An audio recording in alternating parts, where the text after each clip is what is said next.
अस्सलामु अलैकुम वरहमतुल्लाहि वबरकातुहू। आज का वीडियो आप लोग ज़रा ध्यान से तवज्जो से सुनिएगा और जो कुछ मैं समझाऊंगा उसे समझने की कोशिश कीजिएगा। ये वीडियो मैं आपको अंधेरे से निकालने के लिए बना रहा हूँ, आपके दिमाग की बत्तियाँ जल जाएं, आप समझो, आप पहचानो कि सही क्या है गलत क्या है। आप उस सिरात मुस्तकीम को पहचानो जिसको हम रोज़ाना अल्लाह ताला से अपनी नमाज में मांगते हैं, इहदिनस सिरातल मुस्तकीम। आप उस रास्ते को समझो जिसको अल्लाह ने कुरान मजीद में कामयाबी का रास्ता करार दिया है, वमन युतिइल्लाह वर रसूल फ़क़द फ़ाज़ फ़ौज़न अज़ीमा, कि जो अल्लाह और अल्लाह के रसूल की इताअत करेगा वो कामयाब होगा। इसलिए मैं ये वीडियो रिकॉर्ड कर रहा हूँ। ये वाक़या कल का है और ये असल वाक़या सुनाने का मकसद आपको अंधेरे से उजाले की तरफ लाना, आपको उस सिरात मुस्तकीम के बारे में बताना जिस पर चलकर हम कामयाब हो सकते हैं, दुनिया में भी और दीन में भी। देखो मेरे अजीज़ भाइयों, मेरी बहनों, अंधेरे में रखने का काम तो बहुत ज़ोरों शोर से चल रहा है। आपको अंधेरे में रखा जाए, आप सही चीज़ को ना पहचान पाओ, आप पर डर और खौफ बाकी रहे, आप कस्टमर किसी के बने रहो, आपके जेब से पैसा निकलता रहे। आप देख रहे होंगे दुनियावी एतबार से भी, दीनी एतबार से भी, अच्छे डॉक्टर आज ना के बराबर, अच्छे टीचर्स आज ना के बराबर, अच्छे आलिम दीन भी आज ना के बराबर। दीनी एतबार से भी मुसलमान बहुत पीछे है, दुनियावी एतबार से भी मुसलमान बहुत पीछे है। दुनियावी एतबार से तो हालत है ही ख़राब, दीनी एतबार से तो हमारी हालत बद से बदतर है। दीन के नाम पर जिन चीज़ों को हम फॉलो कर रहे हैं या हमें कहा जा रहा है कि इन चीज़ों को फॉलो करो, उनका दीन इस्लाम से दूर दूर तक कोई ताल्लुक़ है ही नहीं। इसलिए मैं ये वीडियो रिकॉर्ड कर रहा हूं ताकि आप लोग सही गलत में फ़र्क समझो। दीन के नाम पर तो बस हद ये है कि जादू टोने तावीज़ गंडे भूत प्रेत, इन चीज़ों में मुसलमानों को उलझा के रखा हुआ है। रस्म व रिवाज को दीन का नाम दे दिया गया है। और तो और वो लोग जो कभी कंट्रोल चलाते थे, परचून की दुकान किया करते थे, कारोबार करते थे, जब उसमें वो फेल हो गए तो वो झाड़ फूक अगरबत्तियाँ लेके बैठ गए और अच्छे से उनका धंधा चल रहा है। फिरोजाबाद में न जाने कितने लोगों को मैं ऐसे जानता हूँ। एक कंट्रोल वाला था, उसका कंट्रोल नहीं चला, वो झाड़ फूक लेके बैठ गया, चल रहा है खूब। जब लोगों के साथ फ्रॉड होता है तो हमारे पास आते हैं, हमारे वालिद साहब के पास। वालिद साहब से कहते हैं बाबा जी कुछ काम करवाओ, पैसा फंस गया, 50,000 रुपये उसने ले लिया।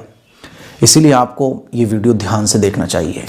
कल मुझे एक प्रोग्राम में जाना था तो मैं अपने कुछ लोगों के साथ गाड़ी के पास ही खड़ा हुआ था, रामगढ़ रोड पर जो हमारा मेन चौराहा है फिरोज़ाबाद का, जाटपुरी, वहाँ पर मैं खड़ा हुआ था।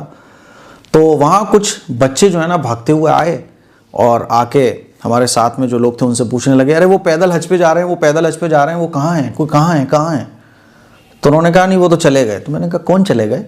तो उन्होंने मुझे बताया कि कोई साहब हैं वो पैदल हज पे जा रहे हैं। तो साहब का जब नाम सुना तो हो सकता है कोई 40-45 साल की उम्र के कोई साहब हों। तो मैंने कहा कितनी उम्र है? बोले अभी लड़का ही है वो 20-25 साल का, वो पैदल हज पे जा रहा है ना, तो अभी तो बहुत भीड़ थी मुफ्ती साहब यहाँ पर। मैंने कहा अच्छा, कि हर शख्स ये चाह रहा था कि ये पैदल हज पे जो जा रहे हैं ये मेरे घर आ जाए, बहुत भीड़ है। वो अभी कोई लेके उनको अपने घर गया तो उसके घर के बाहर भी भीड़ लगी हुई है। मैंने कहा अच्छा जी, पैदल हज पे। और आजकल तो आप देख ही रहे हैं कि पैदल हज पे जो जा रहा है, वो एक लड़की खातून थी शादीशुदा मैरिड, वो अपने शौहर के साथ गई थी, दुनिया उसके लिए दीवानी थी। शिहाब गए थे, दुनिया उनके लिए पागल हो गई। और शिहाब के बाद तो बहुत सारे लोग पैदल हज पर निकले। ऐसा लग रहा था कि बस पैदल हज पर जाने से ही अब मुसलमानों की जो है ना वो तकदीर बदल जाएगी, मुसलमानों के सारे मसले हल हो जाएंगे। तो मैंने कहा अच्छा जी। बहरहाल बातें करते हुए हम गाड़ी से अपने जिस प्रोग्राम में हमें जाना था वहाँ चले गए। अभी रास्ते में ही थे कि हमारे साथ जो एक साहब थे उनकी नानी का कॉल आ गया कि बेटा तू कहाँ है? वो कहने लगे मैं तो ज़रा एक प्रोग्राम में आया हुआ हूँ। कि बेटा देखो वो हज पे जा रहे हैं पैदल, उनसे आके मुलाकात कर लो। तो हम लोग बड़े खूब हंस रहे थे। मैंने कहा देखो यार लो, अभी तो हम बात ही कर रहे थे, तुम्हारे पास ही कॉल आ गया, आपकी नानी बुला रही हैं कि पैदल हज पे जा रहे हैं, चलो।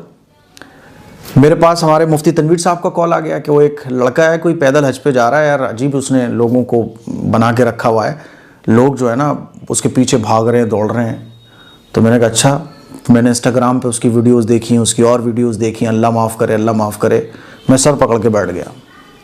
20-25 साल का एक लड़का जिसको बोलना ठीक से नहीं आता, मैं गारंटी से बोल रहा हूं कि उसका कुरान भी ठीक नहीं होगा। मैं गारंटी से बोल रहा हूं, मैं चैलेंज भी कर सकता हूं इस बात पर, उसका कुरान भी ठीक नहीं होगा।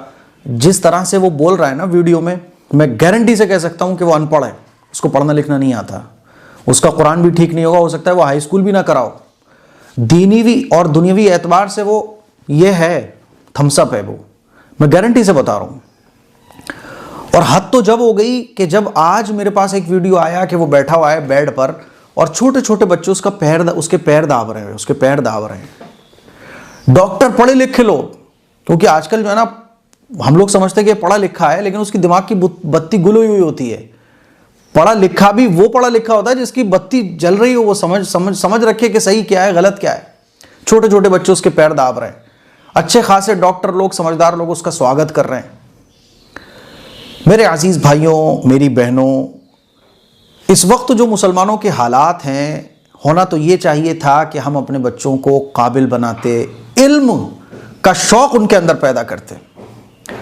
हम उनको बताते कि बेटा काबिल बनो, काबिल बनोगे तभी मुसलमानों की तकदीर और मुसलमानों के हालात बदल सकते हैं। दाई बनो, मुजाहिद बनो, मुजाहिद मतलब मेहनत करने वाले बनो, कुर्बानी देने वाले बनो, इस इरादे के साथ आगे बढ़ो कि तुम्हें दुनिया के अंदर कुछ बड़ा करना है, तुम्हें हालात को बदलना है, जुल्म का मुकाबला करने वाला बनना है। बेहतरीन पॉलिटिकल लीडर बनो, बेहतरीन डॉक्टर बनो, ताकि तुम मरीजों की खिदमत कर सको। लेकिन अफसोस, एक लड़का जो पढ़ना लिखना कुछ नहीं जानता, कुरान उस पर पढ़ना आता नहीं, पैंट शर्ट वो पहना हुआ है और न उसे दीन का पता न दुनिया का पता। और मैं गारंटी से बोल रहा हूँ उसके पास डॉक्यूमेंट्स भी पूरे नहीं होंगे कि पैदल अगर हज पे जाना है तो वो कैसे जाना है। हो सकता है कि उसके पास पासपोर्ट ही ना हो, वो चल रहा है, दुनिया उसके पीछे भाग रही है। क्या कामयाबी का ये रास्ता है?